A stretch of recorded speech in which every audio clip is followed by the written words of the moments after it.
other creatures for hundreds of thousands of years. We only have 6,000 years of history, but we've hung out with these creatures for hundreds of thousands of years. You get what I'm saying? Now we will learn. Now they will know why they are afraid of the dark. Now they will learn why they fear the night.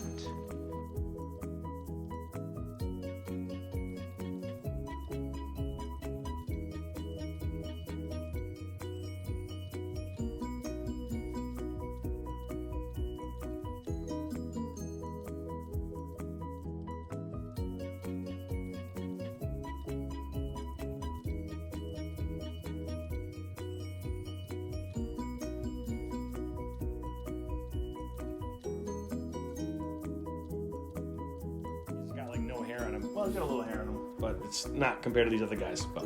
So here's another picture. Now look, if this doesn't prove my point, or at least illustrate my point, about hominids probably being the reason we have all these stories of ancient, goblins and trolls and stuff, just look at these characters. You imagine seeing any of these characters? What would you call it? Oh, I would call that Homo erectus, and I would call this Homo floriensis, and this one over. No, you're not going to do that. That's ridiculous. You're going to be like, that's a freaking ogre, man. That right there is some kind of hobbit person. You got an ogre over here. Look at it. Troll, ogre. I don't know. This guy wears clothes, but it's terrible. He's going to stab you in the face a lot. That's not fun. Right? This guy will freaking eat you. He'll eat you. He'll eat you. I mean, could be that Neanderthals ate us too. But, not that we should be too excited about that, because we kind of ate each other sometimes. I mean, that happened in history. There's like historical accounts of us eating us. And it's always like really disturbing. I did want to talk about specifically our first official ancestor, and that is Ardi, or Ardipithecus ramidus. Okay, now, the reason she has become kind of our earliest ancestor is because she did walk upright. Her brain, though not really super impressive, comparable, I would say, to chimpanzees. And I know many people are like, oh, it looks like a chimpanzee. No, dude, it doesn't, because she's standing upright. She can almost lock out her knees. Her head is, it's not like super like this. It's, it is. It is kind of still on that weird angle that other apes have. But you can see that, she still has, opposable thumbs on her feet, and she's got them on her hands. Her arms are longer than a typical human's would be. So we are assuming that she was arboreal, meaning that she spent a lot of time in trees. And I keep saying she because the specimen we found was a female. Okay, so that's why I keep saying she. So Ardi is a her because, just like Lucy was a she. Anyway, so even though she was arboreal, which means she could travel around in the trees very handily, but also because she could walk around and stand up, which is a huge advantage if you want to see bad guys coming, because you can see further because you're taller. Physics, right? Anyway, so there is an artist's rendering of what Ardi may have looked like. Those eyes, man. It's the eyes that get me, because obviously not a human, but there's something there. Maybe it's just me. I don't know. It looks like there's something there. Anyway, there she is. So Lucy is the who we thought was the first hominid for a long time. That's who we thought it was. And that's artist rendering. Obviously, these aren't real specimens. These are, someone who took the projected skeleton of this creature and then fleshed it out based on, studying other life forms and how bones attach to muscles or vice versa and that kind of stuff. And then so they can kind of figure this out. But a lot of it is a lot of educational guesses because we don't have an actual specimen to really take apart. So that might come in handy in a little bit. So then again, this is a very sickly version of Lucy. She looks very sad in that one. But anyway, Lucy used to be considered the first of the hominids. They're thought to have emerged in East Africa in the Great Rift Valley between 3 to 4 million years ago. Artie, even longer than that, roughly 5 million years ago. Okay, so that's where at the beginning of the video I was saying 5 million years ago. Okay, so here was the next really big step in our evolution. It wasn't just like a jump. It wasn't just like a Lucy gave birth to a Homo habilis. That's not what happened. Just, over time, again, just like the eye with the finger, right? Some things were more advantageous.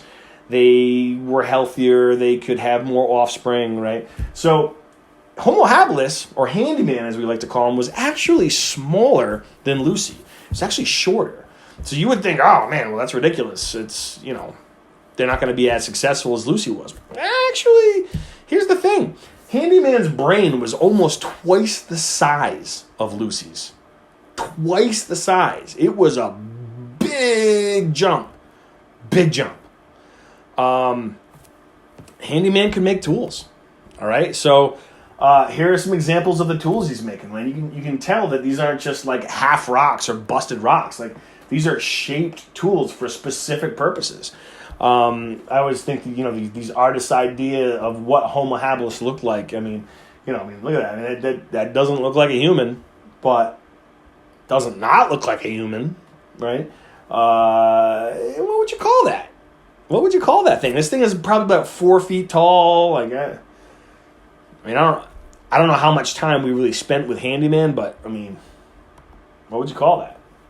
So here's a picture of them kind of hanging out with each other. You can see they kind of look more ape-like because of how they're grabbing things and stuff. But here's another. This is actually from a documentary. It's actually pretty interesting. And there they are cracking open a bone to get the marrow out of there because they can use their tools to get at the marrow, which some scholars think is why their brains were bigger, because they were able to get at that nutrient-dense marrow inside of the bone. They were able to use tools to crack it open. Having a big brain is very costly. All right, it takes a lot of calories and a lot of protein, all right, a lot of fat. Okay, and it takes all that to make these brains and run them. It's a very costly enterprise. So then we have Homo erectus. Now this was the next big step in our evolution, because now we have that big brain, and his brain got even bigger, and he got taller, which meant he could go a lot faster, farther, without getting as tired. Matter of fact, this guy, this species, was the first to make it out of Africa that we know about. The first of our hominid ancestors to make it out of Africa. Traveled all the way to China, where a version of him, Peking Man, was found. Same kind of deal, though. Homo erectus. Now, you'll see if you look at him straight on, you might be like, dude, I totally know that guy. I've seen that guy's face before. No, you haven't, because when he turns his face sideways, does not look like anybody you know. Trust me. This guy's teeth comes out beyond his nose. Doesn't have a chin at all. His forehead kind of slopes back like this, and he's got these giant brow ridges, okay? You don't know anybody like this. Most of his brain is like back here, behind his face, okay? It's very different. Again, no chin. Why do we have chins? To save these puppies. Our teeth. Right? We live longer, we can make more babies. We can pass on our genetics better. Here are some better pictures, I think, of Homo erectus. So, it's the second stage in early human development. Homo erectus, which means upright human being, emerged about 1.5 million years ago. Okay, so this guy was around for a while. He was around he was around for about 1.5 million years. Some scholars put it as much as 2 million years. Very successful creature. Very successful creature. We've only been around for 300,000. That guy was around for 2 million years. This guy was around for most of our development. And we know that this guy ate us. This guy would hunt us. Matter of fact, I think it was a movie back in the 70s, The Quest for Fire, I believe, is what it was called. Not exactly super accurate, but the idea was that there was some Homo erectus trying to eat some humans, and the humans were like, oh no, don't eat us. It's scary, but we have fire. We'll get to that in a minute. Interestingly enough, these were the first hominids to leave Africa and moved into Europe and Asia. They used more complex tools than even handyman did, and they could use fire. They could use fire. They didn't make fire, but they could use it, which means if like lightning struck and a bush caught on fire and there's like a brush fire and the deer were like all cooked in there and they went out and they would go, that smells pretty good. Oh my gosh, this meat is delicious. I gotta eat more of this cooked meat stuff. So they would grab some of that fire and they would use that to cook their meat. Now that probably took millions, probably took a million years just to figure that out. But once they figured it out, they had it. And then they would pass that on culturally from father to son to daughter to mom to, I don't know, I got lost in that. But you get the idea that they would pass that on, right? Is that very human idea of passing things on, right? And we'll get more advanced with that as we go. But again, you kind of almost feel like you know him, but you don't, because he's actually a really scary dude. But you can see, like, physically, bodily, it's pretty humanish, right? I mean, kind of, but trust me, you don't know this person. I mean, here's a comparison from a human child to a Homo erectus child. You see, like, just the whole face is different. The eyes are bigger. The forehead's smaller. The ears, just you get the idea. They're not what we are. So just to kind of get the difference between Homo habilis, Homo erectus, and Lucy, you can already tell the difference in just their heads, right? You can tell that they're much different creatures, okay? But bam, Homo erectus, that really changed the game. That really changed the game as far as like what our ancestors were starting to look like. They'd be tall and gracile, which means that, well, you're tall, and gracile means that you're kind of like flexible and lithe, or like kind of more like a cat as opposed to being like a dog, right? A dog is like more robust. Their bones are thicker. That's why when like a dog stands up under the table, like boom, and the dog doesn't seem to notice. It's because their bones are very thick, whereas cats' bones are like really kind of thin and very flexible. Well, the bones aren't flexible, but you know what I mean. We're more gracile. We're more like cats in that way than like dogs. Obviously, culturally, we're much closer to dogs. We'll get into that at a later time. All right, so Homo sapiens. So that means things that are like us, that are the same as us, but they think about the fact that they think. So they're sapient, right? They're sapiens, Homo sapiens. 300,000 years ago, Homo sapiens emerged. So what we are emerged, okay? So Homo sapiens means wise person. It means having wisdom, right? They are able to use their brain and think. This group split into two distinct groups. There might have been more, but two distinct groups for sure, okay? And those were the Neanderthals and the Homo sapiens, because Neanderthals are actually known as Homo sapien neanderthalensis. So they're like human beings like us, but a little different, okay? So what's their deal? So there's your classic Neanderthal. Did he look like that? I don't know. Was his hair so magnificent and flowing? I don't know. So the reason we called them Neanderthals is because they were found in the Neander Valley in Germany. So it's not like Neanderthal was some kind of like super technical term that means something very important. It really just means the people we found in that valley over there called the Neander, right? They were thought to have lived between 180,000 and 30,000 years ago. So they used stone tools and buried their dead. Now, when I say they used stone tools, it wasn't just like, oh, they used stone tools. Guys, they used stone tools. They made stone tools. Not just made like run-of-the-mill stone tools. I mean like advanced stone tools. Like they would make spear tips, they would make knives, they would make scrapers, chisels. They made a lot of different things, man. The reason we call them Homo sapien neanderthalensis is because we are fairly convinced that they did have that human capacity to symbol. Maybe not exactly the way we would do it, but they did have that human capacity to symbol. So they would bury their dead, first of all. Bury their dead. And not just like, kicked them under some dirt. I mean like buried them in a hole that was lined with herbs and plants and belongings, symbolic objects like animal teeth on necklaces, and they would be painted a certain way. Matter of fact, their whole bodies were covered in red ochre, which is kind of like if you think of like Georgia mud, it's kind of like that. It's kind of like, well, a little bit darker than that. It's this red natural pigment. You guys are totally stealing the show right now, which I have no problem with because you're both so cute. I'll just tell you. So they would literally paint the body of their dead red, and they would put them in the fetal position, almost like they were being born again. Interesting, huh? So again, it was a symbolic thing. I mean, if you're just a rudimentary animal, you don't bury your dead with their belongings and paint them red and put them in a fetal position.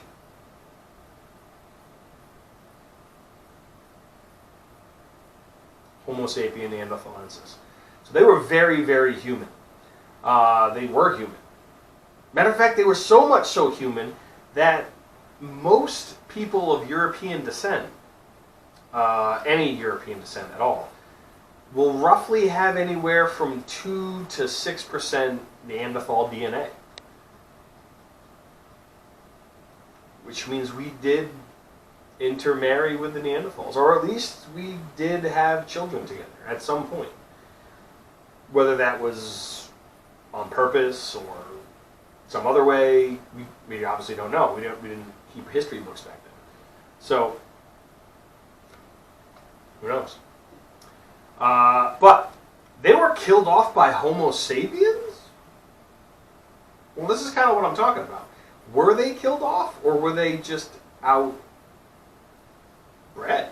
Were they just out-gened? Did our brains with the large bulbous foreheads, with the cognitive abilities to solve problems, is that what did it? Were our tools greater? Well, here's the thing. We do know that when human beings first tried to get up, modern day humans, Homo sapiens sapiens, when we first tried to go up into Europe, around 80,000 years ago, if I remember correctly, we didn't have a great time. Matter of fact, we turned right around, and any settlements of modern day humans you just don't see for a while, and then they didn't come back. I think it was something close to like 40,000 years. They tried it again. This time, it was a different story. You see after that the Neanderthals kind of like disappearing after that. But you also see something interesting too. You see the tools that the Neanderthals used become more sophisticated, which would suggest that the Neanderthals may not have been the most creative folk in the world, as far as like we would consider creative. But they had great memories, and they had fine fingers to make tools, because they started making tools that were very similar to ours. And the reason I'm saying that is because the fossil record doesn't show those advanced tools before humans came back a second time. So it wasn't, as far as we know, it wasn't an independent thing that they did. So there was definitely interaction between modern day humans and these folk that we call Neanderthals. Now again, even if we're just talking about a dude that looks like this, really human, but really different. I mean, you gotta understand, they weren't just like, okay, their heads are kind of like this, like their neck kind of goes into the, kind of like on a 45-degree angle into their skull. It wasn't just that. It wasn't just the fact that they didn't have any chins. It wasn't just the fact that they had heavy brow ridges and their foreheads sloped back like that. It's not just that they have a big bulbous brain back here. It's also that they're, on average, very much shorter than us. A tall Neanderthal would have been like 5'2". Heavily muscled, though. I mean, we're talking like, I guess think like Mike Tyson, but like more Mike Tyson-y, okay? Because, Mike Tyson, he's not the tallest guy in the world, doesn't have the longest reach in the world, but he's like heavily muscled and like thick, you know what I mean? And every ounce of energy he puts into that punch is like every ounce of his weight and strength behind it. Dude's a very strong man, and his ability to coordinate is what gives him that strength, which is interesting because that's very much the way the Neanderthals would conduct themselves physically. That's how they would fight. they would put literally their body and weight behind everything they did. They weren't big throwers, as far as we know, but they were big stabbers, and we'll get into that in a second. So were they killed off by Homo sapiens? I mean, it's certainly possible. I mean, we know the Homo sapiens fight each other, and we kill each other off, so it's very possible. Or it could just be that our genes were preferable, so when we did have children together, the dominant genes were the human genes. I mean, it's certainly the way that it turned out in the long run. It's interesting to think. So understand that too. Like some of the differences you might see in populations, like in Europe, the reason like Europeans tend to have like the lighter colored skin is because it's darker in Europe. There's more sun cover. All right, so you have clouds, fog, rain, all that stuff. So the sun is not out as much. So it was really beneficial to have a lighter skin tone because you can absorb more vitamin D, which strengthens your bones, right? If you don't have enough vitamin D, I mean, it causes all sorts of problems. It causes bone weakness. It causes huge problems in your immune defense. We're actually finding that out now when we're looking at the immune system and the role that vitamin D plays in that. But anyway, I kind of get off topic here. But the point is that we assume that Neanderthals had lighter skin. We don't really know. You know what? Let me walk that back. I don't really know. It could be that there's a geneticist somewhere who has figured out what the skin texture and color was of Neanderthals. If that's true, I haven't heard it yet. I also, the last time I knew, we really weren't positive about the nasal structure or the way the lips formed or any of that because, well, we don't have any actual tissue left to see that. And we're kind of guessing that they were more human-like than, say, ape-like. Because it's weird, like you're going from this Homo erectus to Neanderthal to human, or human Neanderthal come back kind of like a jug handle, maybe? I don't know. It's weird, but we make a lot of assumptions. But here's what we do know: their skeleton was very thick, their skeleton. This is probably where we'll get into the discussion about robust and gracile again. Because remember I said that human beings kind of had a gracile skeletal structure, which means, you know, we are flexible, we're mobile, we're agile, as opposed to, like, say, a dog who is, you know, not gracile. They are robust, they have thick bones, they are powerful, they are, you know, able to, like, blast off powerful movements, but not that refined movements. Like, you've known that if you ever played with your dog and you get like head butted, or like the dog stands up from a table and like it's totally fine even though it knocked everything over. It's the difference between robust and gracile. So we do know that the Neanderthals were robust. So do they become Homo sapiens? Are these our ancestors? For some of us. For some Europeans, for some folks in the Middle East, for some folks in East Asia, for some folks in Northern Africa. But by now, there's been so much interaction between all the different continents, it's really, you really wouldn't be able to tell who and who doesn't have Neanderthal DNA. I mean, it's kind of like the whole idea of race. Like, it doesn't really make any sense because there's no genetic markers that coincide with race, except maybe skin color. But then again, you know, when you have this intermarrying going on between different populations, it's really hard to tell whose genetics is what because they don't always express. They don't always show up.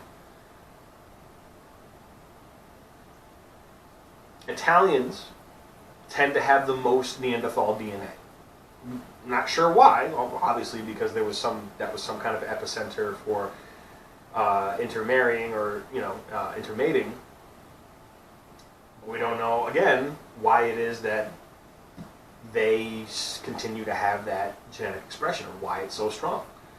It's might have something to do with European history, may have to do with who conquered who and when, and that could be part of it. It's unclear. We do know that Asian populations are also, they also have DNA from another population called the Denisovians, which is named after, again, an area called Denisovia. I believe that's right. I'm probably not pronouncing that right. I've never actually heard it pronounced. And so there was like that kind of intermarriage going on for East Asia and that sort of thing. So if you want just like straight up Homo sapiens, straight human, just human, you're really only going to find those in Africa. And even today, it might be tough. Because again, like I said, there's been a lot of populations moving around and people from different parts of the world. So it's again, you wouldn't be able to tell just by looking at somebody. And who cares anyway? I mean, what's the big deal? It's okay, so my ancestors were thick and beefy and hairy. Probably. Most likely.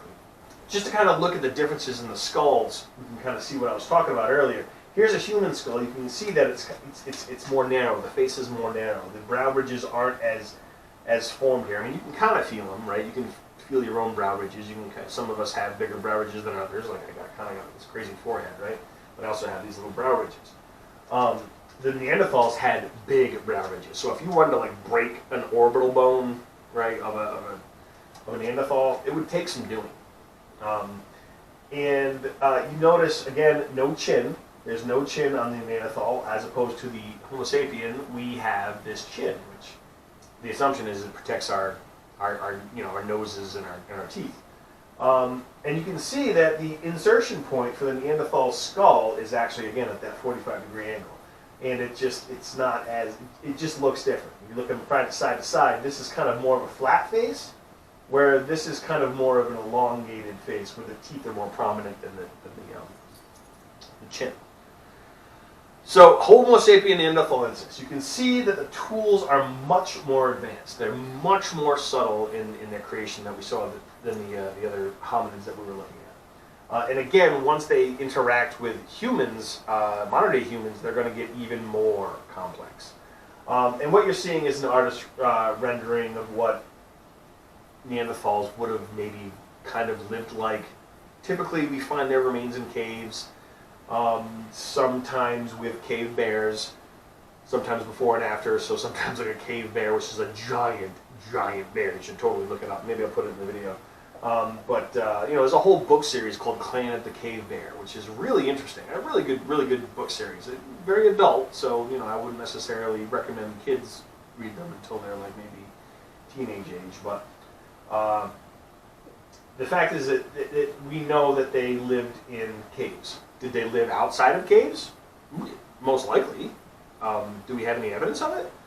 Not much at all. Did they build structures? If they did, we don't really have the evidence for it. But also remember, like, we're talking about 30,000 years ago, which again, we have 6,000 years of history, so 30,000 years ago, when we had the last remains of a Neanderthal, it's kind of tough to tell. But we do know that they were in caves. This is usually why people say, ooh, the cavemen, right? Yeah, the cavemen. Usually when they're talking about cavemen, they're talking about Neanderthals. You ever see the movie The Croods? Probably Neanderthals is what they were probably going for. The Flintstones, I don't know, the men seem like Neanderthals and the women seem just like humans.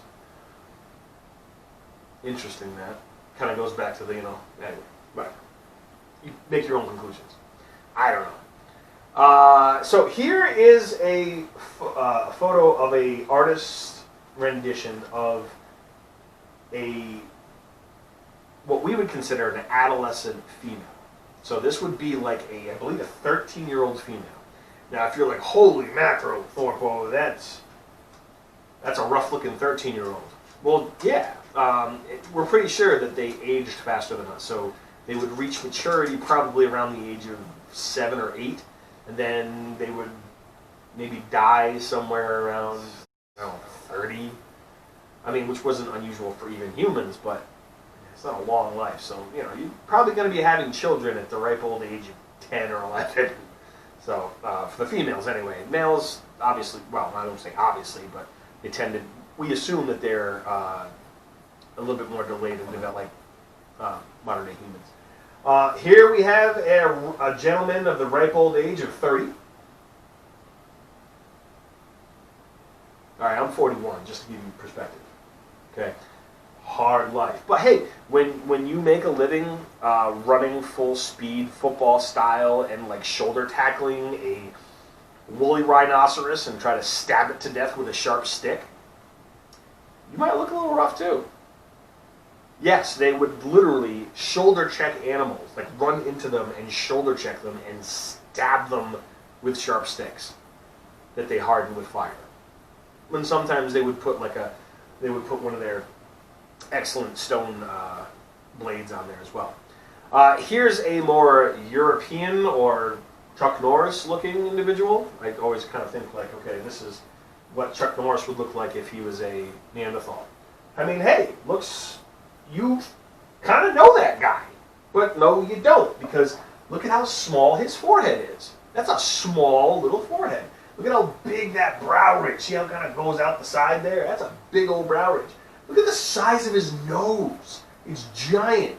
Neanderthals have these giant nasal cavities, and we think that's because it helped with warming up the air when you're living in cold European temperatures. It helps warm up the air before it gets to your lungs, so you don't sear the alveoli in your lungs, those little oxygen sacs that you have in your lungs. And you can't really see his chinless beard, his chinless chin, because he's got a beard on, right? So it's kind of hard to see that he doesn't really have a chin. So that's like the European model, if they kind of look like a European dude, if that's what they look like. Here is kind of more of the Middle Eastern model. This is where we found this individual in the Middle East, so they kind of gave him kind of like a Middle Eastern type look, like, well, what would he look like if he, you know, if they did evolve in the Middle East, so they kind of gave him more of a Middle East look. But you can kind of tell with this guy, you can see his muscles. So you look at the shadow of my finger there, you can see his muscles. Dude is ripped. He's just this yoked thing. It's kind of like a chimpanzee. I remember one time listening to Joe Rogan. He was talking about working on the set with a chimpanzee, and he was saying how like it was just this baby chimpanzee, but it felt like it was made out of like oak, and it was just like ridiculously strong, because chimpanzees are robust. They have a robust skeleton. They're like dog. They're just rough and tumble. You know what I mean? That's what these guys were like. They were just rough and tumble and just solid. Like, so like an 8-year-old Neanderthal could probably out-wrestle your best wrestler ever. Because it's a human that's like smaller and more compact. Well, here's what I'm thinking. So if we're getting back to the fantasy thing, right? I'm thinking this might have been where the Scandinavians got the idea for dwarves from.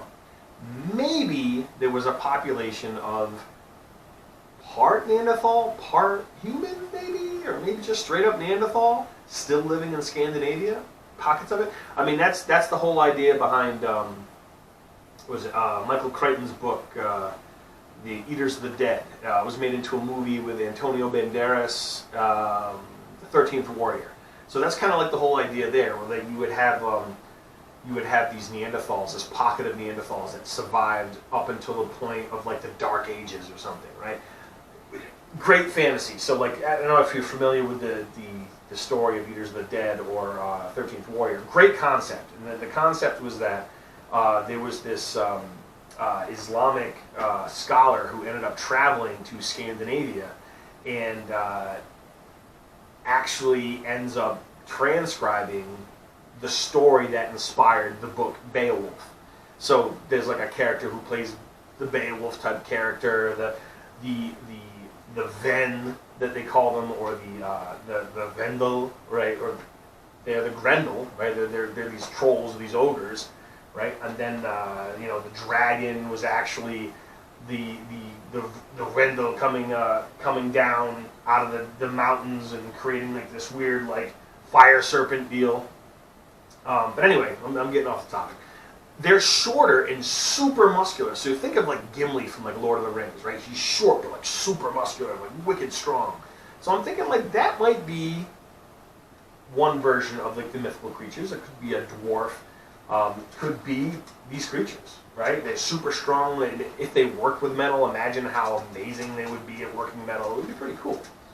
But then you also have this character, again, looks more like Gimli, doesn't it? Looks more like, he's got no neck because his head, again, is on like this.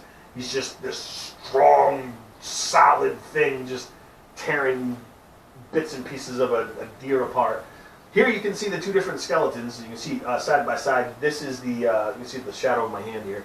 This is the Neanderthal, and you can actually see that its rib cage is wider, its bones are typically thicker. Look at the tibia and fibula are shorter than the humans. The humans are just longer in the legs, longer in the arms. Their bones are smaller and they're thinner.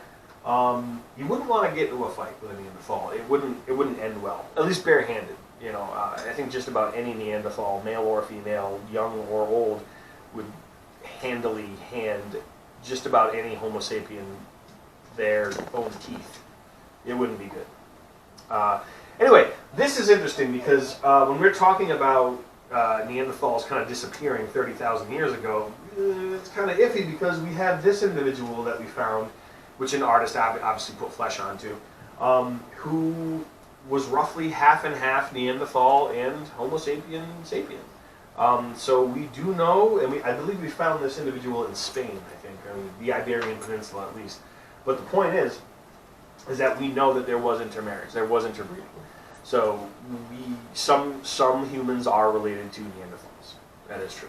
Now just go into a little more detail about how they would make their tools. Essentially you would take a piece of flint, which is like a volcanic glassy type rock. So when you break it open, it's like smooth and glassy, but it looks kind of like brown like this. So what they would do is they would take another stone, like a flat river stone, and they would hit it on certain angles. And they would flake off bits and pieces of the stone until they got to the point where they could actually have like a cutting edge or a stabbing edge. So here is a really nice example of a Neanderthal hand axe. So this would actually be fit. You can actually see the shadow of my hand here. This would actually fit right in your hand if you could kind of hold onto it like that. And it's basically a knife. It's an axe. It's a stabby, pokey thing. But one side would be kind of dull, so you gotta fit your hand on it, and the other side would be sharp, where you would not want to touch it because these things get so small. I mean, doctors still use obsidian, which is similar to flint. It's that black glass, volcanic glass that you see. They still use obsidian blades to do eye surgery, because it actually is a thinner, cleaner blade than you can get with surgical stainless steel. The molecules are much thinner. It at least presents a thinner cutting surface. So technology is still pretty valid today. So there is another theory, folks. Okay, now I don't know how much credence you want to put into this, but remember how I was saying how maybe the Neanderthals were maybe like the dwarves or something? Well, if they looked European-ish, or even if they looked more like any continent really, it would still be that they looked humanish, right? More human than not. But again, we don't really know because we're still trying to figure out what the genes in the Neanderthals' genome mean. We have mapped out the genome, but we're still trying to figure it out, or at least we still haven't gotten it out to the wider society. So we don't really know exactly what they look like. The soft tissue isn't there anymore. So meaning the skin, hair, well, hair's not really tissue, but skin, the cartilage, right, in your nose and your ears, that stuff's gone, right? The stuff in between your joints, that stuff's gone. So you can't see that. So what if Neanderthals didn't have similar features to us? What if they did? What if they were more like other primates, okay? Why did human beings fail at colonizing Europe and the Middle East the first time around 80,000 years ago? What happened? And to answer the question that Thulsa Doom asked at the beginning of this video, why are we afraid of the dark? This is where it gets kind of fun. All right, so if you look at this image, what we have here is a Neanderthal skull, right? So if you look at the shadow of my finger, a Neanderthal skull. This is a chimpanzee. If you superimpose the chimpanzee's face or head over the Neanderthal skull, I mean, clearly the brain pan is much bigger than the chimpanzees, right? Obviously. But what this is showing is kind of the angle of the face, the angle of the skull. And you kind of see here, it's still very close to that of a chimpanzee. And it is a robust skeleton. So it is remarkably different than a typical human or even other hominids. So what if they didn't look like this? Look at their skeleton. Look at how much thicker their skeleton was. What if they look more like that? What would you call that? Okay? I know what you're saying. Thorpo, this artist has already put a scar on him, scar here, scar there, and they gave him these really creepy eyes. Well, I think that's the biggest speculation that he's got going. The guy who's putting forth this theory. I believe it's Them and Us is the name of the website. You can go and look at it. And I'm not 100% positive about this, but I like the idea that we don't know what they really look like, and they could have looked something like this. I mean, if they were nocturnal, they would have eyes similar to that, right? Similar to that of a cat's and less like that of a typical hominid. But you can see from the side, I mean, that is the appropriate profile for that skull. I mean, it doesn't look out of place. I mean, obviously there's a lot more hair, the ears are too big, which would make sense if you're in Europe. Because if you're in Europe, well, you don't want your ears to be too big because they'll frostbite off, right? Or maybe not. Maybe not. What if they look more like this? Look at this creepy thing running at you in the forest. This thick, woolly thing running at you with a spear. What if that's what Neanderthal looks like? Well, that would be really creepy. That would be very disturbing. But even if they weren't that creepy looking, even if they looked like something else, they are very different, and certainly their cultures were different. I'm sure there was some kind of clash, and that is probably, Neanderthals are probably one of the biggest reasons, at least in Europe, why we have these stories of trolls and ogres and goblins and gremlins and all these other things, because that was probably a memory of when we did live at the same time. Anyway, here is us. Just really quickly, just to end this video, and next video we'll actually start getting into the possibilities of human culture, and we're going to be talking basically about humans. It's going to be the big thing, right? We're going to be talking about the 6th day, or the 7th day, right? Human time. Next video, we're going to explore some of those possibilities. Like, maybe civilization is a heck of a lot older than we think it is. Maybe cultures like the Egyptians and the ancient Indians, East Indians, and well, Native Americans too, for that matter. They have stories of civilizations being way older than 6,000 years old. Like hundreds of thousands of years they go back. So we know human beings were around that long, so maybe those records aren't as weird as we think they are. Maybe they're just kind of incomplete. Maybe, as Graham Hancock has numerous times speculated, maybe we are a species with amnesia. Well, next time we're going to look at that. So thanks for hanging out, and we'll see you guys next time. Take it easy.